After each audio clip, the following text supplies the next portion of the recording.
ಸ್ನೇಹಿತರೆ ನಮಸ್ಕಾರ. ನಿಮಗೆ ಗೊತ್ತಿರೋ ಹಾಗೆ ಪವರ್ ಸ್ಟಾರ್ ಪುನೀತ್ ರಾಜ್ಕುಮಾರ್ ಅವರ ಪತ್ನಿ ಅಶ್ವಿನಿ ಪುನೀತ್ ರಾಜ್ಕುಮಾರ್ ಅವರು ಇವತ್ತು ನಿರ್ಮಾಪಕಿಯಾಗಿರ್ಬೋದು ಮತ್ತು ಚಿತ್ರರಂಗಕ್ಕೆ ಅಮೂಲ್ಯವಾದಂಥ ಸೇವೆಯನ್ನು ಮುಂದುವರಿಸ್ಬೋದು. ಆದರೆ ಅದು ಮಾತು ಕಡಿಮೆ, ಕೆಲಸ ಜಾಸ್ತಿ. ಮಾತು ಕಡಿಮೆ ಆದರೂ ಕೂಡ ಆ ಮಾತಿನಲ್ಲಿ ತೂಕ ಇರುವಂಥ ಮಾತುಗಳೇ. ಇಂತಹ ಅಶ್ವಿನಿ ಪುನೀತ್ ರಾಜ್ಕುಮಾರ್ ಅವರ ಬಗ್ಗೆ ಸಾಕಷ್ಟು ವಿಚಾರಗಳು ಸಾಕಷ್ಟು ಜನರಿಗೆ ಗೊತ್ತೇ ಇರಲಿಲ್ಲ. ಅದರಲ್ಲೂ ಕೂಡ ಸ್ವತಃ ಅವರೇ ಈಗ ತಮ್ಮ ಬಾಲ್ಯ, ಕುಟುಂಬ ಮತ್ತು ತಾವು ಓದಿದಂಥ ಸ್ಕೂಲು, ಕಾಲೇಜು, ಆಮೇಲೆ ಪುನೀತ್ ರಾಜ್ಕುಮಾರ್ ಅವರ ಸ್ನೇಹ, ಪ್ರೀತಿ, ಅವರಿಗೆ ಕೊಟ್ಟಂಥ ಉಡುಗೊರೆ, ಮದುವೆ ಎಲ್ಲವನ್ನು ಕೂಡ ಎಳೆ ಎಳೆಯಾಗಿ ಹೇಳ್ತಾ ಹೋಗಿದ್ದಾರೆ. ಇದುವರೆಗೆ ಎಲ್ಲೂ ಕೂಡ ಅಶ್ವಿನಿ ಪುನೀತ್ ರಾಜ್ಕುಮಾರ್ ಅವರು ತಮ್ಮ ಇಷ್ಟೊಂದು ಖಾಸಗಿ ವಿಚಾರಗಳನ್ನು ಹಂಚಿಕೊಂಡಿದ್ದೇ ಇಲ್ಲ. ಆದರೆ ಇದೇ ಮೊಟ್ಟ ಮೊದಲ ಬಾರಿಗೆ ಸಾಕಷ್ಟು ವಿಚಾರಗಳನ್ನು ಹಂಚಿಕೊಂಡು ಸಾಕಷ್ಟು ವಿಚಾರಗಳನ್ನು ಮಾತನಾಡಿದ್ದಾರೆ. ನಾನು ಹೇಳಿದೆಲ್ಲ, ಅವರು ಮಾತನಾಡೋದೇ ಕಡಿಮೆ, ಅಂಥದ್ರಲ್ಲಿ ಇಷ್ಟು ಸುದೀರ್ಘವಾಗಿ ಮಾತನಾಡಿದ್ದಾರೆ ಅಂತ ಹೇಳಿದ್ರೆ ಅದೊಂದು ವಿಶೇಷ. ಹಾಗಿದ್ರೆ ಏನು ಮಾತನಾಡಿದ್ದಾರೆ, ಏನೆಲ್ಲ ಪ್ರಮುಖ ಅಂಶಗಳನ್ನು ಉಲ್ಲೇಖ ಮಾಡಿದ್ದಾರೆ ಅನ್ನೋದನ್ನು ನಿಮ್ಮ ಮುಂದೆ ಇಡ್ತಾ ಹೋಗ್ತೇನೆ. ಅದಕ್ಕಿಂತ ಮುಂಚೆ ನೀವಿನ್ನೂ ಕೂಡ ನಮ್ಮ ಚಾನಲನ್ನು ಸಬ್ಸ್ಕ್ರೈಬ್ ಮಾಡಿಲ್ಲ ಅಂದರೆ ದಯವಿಟ್ಟು ಕೂಡಲೇ ಸಬ್ಸ್ಕ್ರೈಬ್ ಮಾಡಿ ಸ್ನೇಹಿತರೆ. ನಾನು ಹೇಳಿದಂತೆ ನಟ ಪುನೀತ್ ರಾಜ್ಕುಮಾರ್ ಅವರ ಪತ್ನಿ ಹಾಗೂ ನಿರ್ಮಾಪಕಿಯಾಗಿರುವಂತಹ ಅಶ್ವಿನಿ ಪುನೀತ್ ರಾಜ್ಕುಮಾರ್ ಅವರು ಮಿತಭಾಷಿ, ಅಂದರೆ ಮಾತು ಕಡಿಮೆ, ಕೆಲಸ ತುಂಬ ಜಾಸ್ತಿ. ಹೀಗಿರುವಂಥ ಅಶ್ವಿನಿ ಪುನೀತ್ ರಾಜ್ಕುಮಾರ್ ಅವರು ಎಲ್ಲಿಯವರು ಏನು ಅನ್ನೋದು ಸಾಕಷ್ಟು ಜನರಿಗೆ ಗೊತ್ತಿರುವಂಥ ವಿಚಾರ. ನಟ ಪುನೀತ್ ರಾಜ್ಕುಮಾರ್ ಅವರೇ ಸಾಕಷ್ಟು ಸಲ ಹೇಳಿದ್ದಾರೆ, ನನ್ನ ಮಾವನ ಮನೆ ಚಿಕ್ಕಮಗಳೂರು, ನನಗೆ ಚಿಕ್ಕಮಗಳೂರು ಅಂತ ಹೇಳಿದ್ರೆ ತುಂಬ ಇಷ್ಟ ಅಂತಲೂ ಕೂಡ ಹೇಳಿದ್ದಾರೆ. ಹೌದು, ಅಶ್ವಿನಿ ಪುನೀತ್ ರಾಜ್ಕುಮಾರ್ ಅವರು ಮೂಲತಃ ಚಿಕ್ಕಮಗಳೂರು ಜಿಲ್ಲೆಯವರೇ. ಆದರೆ ಅಶ್ವಿನಿ ಪುನೀತ್ ರಾಜ್ಕುಮಾರ್ ಅವರ ತಂದೆ, ತಾಯಿ, ಸಹೋದರ, ಸಹೋದರಿ, ಕುಟುಂಬದ ಹಿನ್ನೆಲೆ ಮತ್ತು ಅವರು ಎಲ್ಲಿ ಹುಟ್ಟಿದ್ದು ಬೆಳೆದಿದ್ದು ಇದು ಸಿಕ್ಕಾಪಟ್ಟೆ ಇಂಟ್ರೆಸ್ಟಿಂಗ್ ವಿಚಾರ. ಇದಕ್ಕೂ ಚಿಕ್ಕಮಗಳೂರಿಗೂ ಲಿಂಕ್ ಇದೆಯಾ ನೋಡೋಣ ಬನ್ನಿ. ನಾನು ಹುಟ್ಟಿದ್ದು ಮೈಸೂರಿನಲ್ಲಿ. 3 ವರ್ಷ ಇದ್ದಾಗ ನಾವು ಬೆಂಗಳೂರಿಗೆ ಶಿಫ್ಟ್ ಆಗ್ತೀವಿ. ನಮ್ಮ ತಂದೆ ಇಲ್ಲಿ ಕೆಲಸವನ್ನು ಮಾಡ್ತಿದ್ರು. ನಮ್ಮ ತಾಯಿ ಮಾನಸ ಗಂಗೋತ್ರಿಯಲ್ಲಿ ಲೆಕ್ಚರ್ ಆಗಿದ್ದರು. ಎಲ್ಲರಂತೆ ನನ್ನ ಬಾಲ್ಯ ಸಂತೋಷದಿಂದನೇ ಇತ್ತು ಕೂಡ.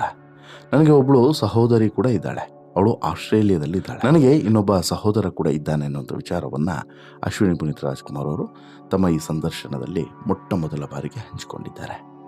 ಇನ್ನು ಸ್ಕೂಲ್ ಮತ್ತು ಕಾಲೇಜು ಡೇಸ್ಗಳಲ್ಲಿ ರಜೆ ಇದ್ದಂಥ ಸಂದರ್ಭದಲ್ಲಿ ಊರಿಗೆ ಹೋಗ್ತಾ ಇದ್ವಿ. ಚಿಕ್ಕಮಗಳೂರು ಹತ್ರ ನಮ್ಮೂರು ಕುಶಾವರ ಅಂಥೇಳಿ. ನಮ್ಮ ತಾಯಿ ಕಡೆ ಎಲ್ಲ ಸಹೋದರಿಯರೆಲ್ಲರೂ ಕೂಡ ವೃತ್ತಿಪರರಾಗೇ ಇದ್ದರು. ಎಲ್ಲರೂ ಕೂಡ ವರ್ಕಿಂಗ್ ವುಮೆನ್ಸು. ಅವರೆಲ್ಲರಿಗೂ ಕೂಡ ಅದೇ ಟೈಮ್ನಲ್ಲಿ ರಜೆ ಸಿಗ್ತಿತ್ತು. ಸೊ ದಟ್ ನಾವೆಲ್ಲರೂ ಕೂಡ ಊರಿನಲ್ಲಿ ಸೇರ್ತಾ ಇದ್ವಿ. ನನ್ನ ಬಾಲ್ಯ ತುಂಬ ಅಂದರೆ ತುಂಬ ಚೆನ್ನಾಗಿತ್ತು ಕಣ್ರಿ. ನಾನು ಕಸಿನ್ಸ್ ಟಚ್ನಲ್ಲಿ ಇವತ್ತಿಗೂ ಕೂಡ ಇದ್ದೀವಿ. 3 ತಿಂಗಳಿಗೊಮ್ಮೆ ಎಲ್ಲರೂ ಕೂಡ ಮೀಟ್ ಆಗ್ತೀವಿ. ಬಾಲ್ಯದ ನೆನಪುಗಳನ್ನು ಮೆಲುಕು ಹಾಕ್ತೀವಿ ಅನ್ನೋಂಥ ವಿಚಾರವನ್ನು ಅಶ್ವಿನಿ ಹೇಳಿದ್ದಾರೆ. ಇನ್ನು ನಾನು ಮತ್ತು ನನ್ನ ಬಾಲ್ಯದಲ್ಲಿ ಸಿಕ್ಕಾಬಟ್ಟೆ ಹಠ ಮಾಡಿ ನಮ್ಮಜ್ಜಿ ನನಗೆ ಕುದುರೆ ಅಂತಲೇ ಕರೀತಿದ್ರು. ಕುದುರೆ ತರಹ ಆಡಬೇಡ ಅಂತಿದ್ರು. ಟಾಮ್ ಬಾಯ್ನ್ ಅಂತಿದ್ದೆ. ಗಲ್ಲಿ ಕ್ರಿಕೆಟನ್ನು ಆಡ್ತಿದ್ದೆ, ಬ್ಯಾಡ್ಮಿಂಟನ್ ಕೂಡ ಆಡ್ತಿದ್ದೆ. ಸ್ಕೂಲ್ ಸ್ಪೋರ್ಟ್ಸ್ಗಳಲ್ಲಿ ನಾನೇ ಮುಂಚೆ ಇರ್ತಿದ್ದೆ. ನಾನು ಬ್ಯಾಡ್ಮಿಂಟನ್, ಥ್ರೋ ಬಾಲ್ಗಳನ್ನು ಆಡ್ತಾಯಿದ್ದೆ ಸ್ಕೂಲ್ನಲ್ಲಿ ಅನ್ನೋಂಥ ವಿಚಾರವನ್ನು ಹೇಳುವಾಗ ಅಚ್ಚರಿ ಆಗುತ್ತೆ. ಇವರೇನ ಆ ಅಶ್ವಿನಿ ಅಂತೇಳಿ. ಯಾಕಂತ ಹೇಳಿದ್ರೆ ಇವತ್ತು ಎಷ್ಟು ಸೈಲೆಂಟ್ ಇದ್ದಾರೆ ನೋಡಿ. ಆದರೆ ಇದೇ ಅಶ್ವಿನಿ ಈ ಹಿಂದೆ ಹೇಗಿದ್ದರು ಬಾಲ್ಯದಲ್ಲಿ ಅನ್ನೋಂಥ ವಿಚಾರವನ್ನು ಸ್ವತಃ ಅವರೇ ಹೇಳ್ಕೊಂಡಿದ್ದಾರೆ.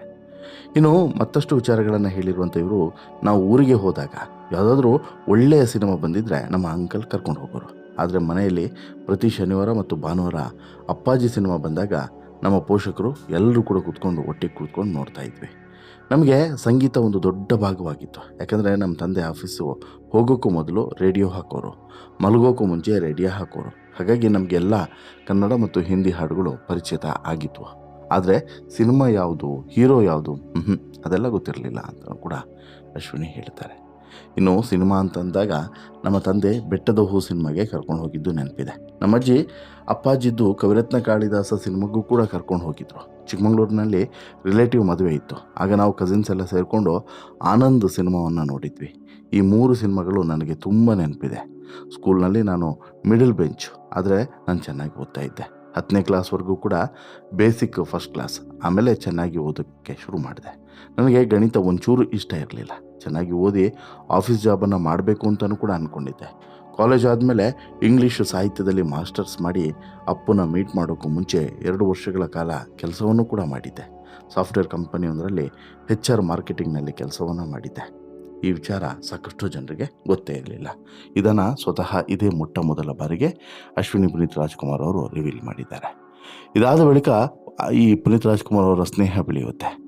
ಸ್ನೇಹ ಬೆಳೆದ ನಂತರ ಸಹಜವಾಗಿ ಇದು ಒಂದು ವಿಶೇಷವಾದಂಥ ಸಂಬಂಧವಾಗಿ ಬದಲಾಗ್ತಾ ಹೋಗುತ್ತೆ. ಚೆನ್ನಾಗಿ ಓದಿ ಆಫೀಸ್ ಜಾಬ್ ಮಾಡಬೇಕು ಅಂದ್ಕೊಂಡಿದ್ದಂತಹ ನಾನು ಕಾಲೇಜ್ ಆದಮೇಲೆ ಇಂಗ್ಲೀಷ್ ಸಾಹಿತ್ಯದಲ್ಲಿ ಮಾಸ್ಟರ್ಸ್ ಮಾಡ್ತೀನಿ. ಅಪ್ಪನ ಮೀಟ್ ಮಾಡೋಕ್ಕೂ ಮುಂಚೆ 2 ವರ್ಷಗಳ ಕಾಲ ಕೆಲಸವನ್ನು ಕೂಡ ಮಾಡ್ತೀನಿ. HR ಮಾರ್ಕೆಟಿಂಗ್ನಲ್ಲಿ ಕೆಲಸ ಮಾಡ್ತಿದ್ದಂಥ ನನಗೆ ಮೊದಲ ಪೇ ಇದ್ದಿದ್ದು ಚೆಕ್ ಮೂಲಕ ₹7,500 ಕೊಟ್ಟಿದ್ದರು. ನಾನು ಮೊದಲ ಸ್ಯಾಲರಿಯಲ್ಲಿ ಏನು ಮಾಡಿದೆ ಅಂತಂದರೆ, ನಾನು 2 ತಿಂಗಳ ಸ್ಯಾಲರಿಯನ್ನು ಕಲೆಕ್ಟ್ ಮಾಡಿ ನಮ್ಮ ತಾಯಿಗೆ ಸೀರೆಯನ್ನು ಕೊಡಿಸ್ದೆ. ನಾನು ಅಪ್ಪಗೆ ಒಂದು ಕನ್ನಡಕವನ್ನು ಕೂಡ ಗಿಫ್ಟ್ ಮಾಡಿದ್ದೆ. ಆಗ ನಾವು ಡೇಟಿಂಗ್ ಶುರು ಮಾಡೋಕ್ಕೆ ಆಗ ನಾವು ಜಸ್ಟು ಡೇಟ್ನ ಶುರು ಮಾಡೋದಕ್ಕೆ ಆರಂಭಿಸಿದ್ವಿ. ಅಂದರೆ ಆಗಷ್ಟೇ ಶುರುವಾಗಿತ್ತು ಅನ್ನುವಂಥ ವಿಚಾರವನ್ನು ಮನಬಿಚ್ಚಿ ಮಾತನಾಡಿದ್ದಾರೆ.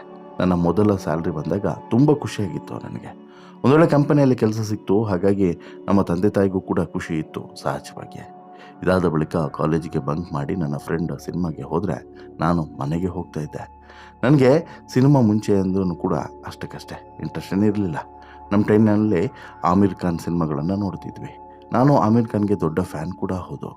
ನಾನು ಆಮಿರ್ ಖಾನ್ನ ಸಿನಿಮಾ ಒಂದನ್ನು ಕೂಡ ಮಿಸ್ ಮಾಡ್ತಾ ಇರಲಿಲ್ಲ.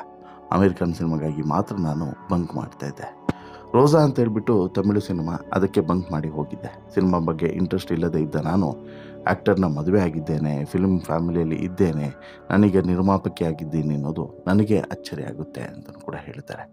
ಹೀಗೆ ಪುನೀತ್ ರಾಜ್ಕುಮಾರ್ ಅವರಿಗೆ ಕೊಟ್ಟಂಥ ಉಡುಗೊರೆ ಬಗ್ಗೆಯೂ ಕೂಡ ಇಲ್ಲಿ ಅಶ್ವಿನಿ ಪುನೀತ್ ರಾಜ್ಕುಮಾರ್ ಅವರು ತಮ್ಮ ಮೊದಲ ಗಿಫ್ಟ್ನ ಬಗ್ಗೆಯೂ ಕೂಡ ಹೇಳಿದ್ದಾರೆ. ಅಂದರೆ ಮೊದಲ ಸ್ಯಾಲ್ರಿ, ಅದರಲ್ಲಿ ಕೊಡುವಂಥ ಗಿಫ್ಟು, ಅದರ ಫೀಲಿಂಗೇ ಬೇರೆ.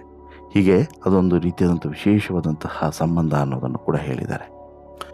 ಈ ಪ್ರೀತಿ ನಂತರ ಮದುವೆ ಆಯಿತು, ಮದುವೆವರೆಗೆ ಬಂತು. ಮದುವೆ ಎಲ್ಲ ಆದಮೇಲೆ ಒಂದೊಂದೇ ಬಿಸ್ನೆಸ್ಗಳಲ್ಲಿ ಪುನೀತ್ ರಾಜ್ಕುಮಾರ್ ಅವರ ಒಂದೊಂದೇ ಬಿಸ್ನೆಸ್ಗಳಲ್ಲೂ ಕೂಡ ಅಶ್ವಿನಿ ಸ್ವಲ್ಪ ಇನ್ವಾಲ್ವ್ ಆಗ್ತಾ ಹೋಗ್ತಾರೆ. ನಂತರ ನಿಧಾನವಾಗಿ ಎಲ್ಲವನ್ನು ಕೂಡ ತಮಗೂ ಕೂಡ, ಅಂದರೆ ಅವರಿಗೂ ಕೂಡ ಕರಗತ ಆಗ್ತದೆ. ಮೊದಲಿಗೇನೂ ಕೂಡ ಗೊತ್ತಾಗೋದಿಲ್ಲ, ನಂತರ ಒಂದೊಂದೇ ಕರಗತ ಆಗ್ತಾ ಹೋಗ್ತದೆ. ಅದರ ನಡುವೆ ಇವರು ಈ ಜಾಬನ್ನು ಕೂಡ ಬಿಟ್ಟು ನಂತರ ಪುನೀತ್ ರಾಜ್ಕುಮಾರ್ ಅವರ ಕಂಪ್ಲೀಟ್ ಬಿಸ್ನೆಸ್ಗಳನ್ನು ಕೂಡ ಹ್ಯಾಂಡಲ್ ಮಾಡೋದಕ್ಕೆ ಶುರು ಮಾಡ್ತಾರೆ. ಜಾಸ್ತಿ ಟೈಮ್ ಏನು ಕೆಲಸ ಮಾಡೋದಿಲ್ಲ, ಸ್ವಲ್ಪ ಟೈಮ್. ಅದಾದ ಬಳಿಕ ಇವತ್ತಿಗೂ ಕೂಡ ದಿಟ್ಟವಾಗಿ ಎಲ್ಲವನ್ನು ಕೂಡ ಹ್ಯಾಂಡಲ್ ಮಾಡ್ಕೊಂಡು ಹೋಗಿದ್ದಾರೆ.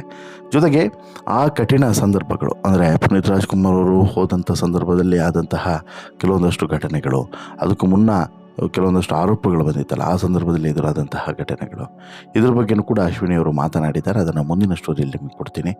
ಈ ಬಗ್ಗೆ ನಿಮಗೇನು ಅನಿಸ್ತು? ಈ ಅಶ್ವಿನಿ ಪುನೀತ್ ರಾಜ್ಕುಮಾರ್ ಅವರ ಬಾಲ್ಯ ಮತ್ತು ಬಾಲ್ಯದಲ್ಲಿ ಇದ್ದಂಥ ವಿಶೇಷ ಗುಣಗಳು, ಅಂದರೆ ನೋಡಿ, ಅಲ್ಲಿ ಅಶ್ವಿನಿ ಪುನೀತ್ ರಾಜ್ಕುಮಾರ್ ಅವರ ಬ್ಯಾಕ್ಗ್ರೌಂಡ್ಗೂ ಈಗ ಅವರು ಇರೋದಕ್ಕೂ ಸಂಬಂಧನೇ ಇಲ್ಲ. ಒಂದು. ಎರಡನೇದು, ಆ ಕಷ್ಟದಲ್ಲೂ ಕೂಡ ಒಳ್ಳೆ ಜಾಬ್ ಇದ್ದರೂ ಕೂಡ ಪುನೀತ್ ರಾಜ್ಕುಮಾರ್ ಅವರು ಅನ್ನೋಂತಹ ಸ್ಟಾರ್ನ ಮದುವೆ ಆಗಿದ್ದು, ಆ ಮದುವೆ ಇಲ್ಲಿವರೆಗೆ ಬಂದಿದ್ದು ದಾಂಪತ್ಯ, ಇವೆಲ್ಲವೂ ಕೂಡ ಒಂದು ಮಾದರಿ. ಹೇಗಿತ್ತು ಅದು? ಅದನ್ನು ಕೂಡ ಮುಂದಿನ ಸ್ಟೋರಿಯಲ್ಲಿ ನೋಡೋಣ.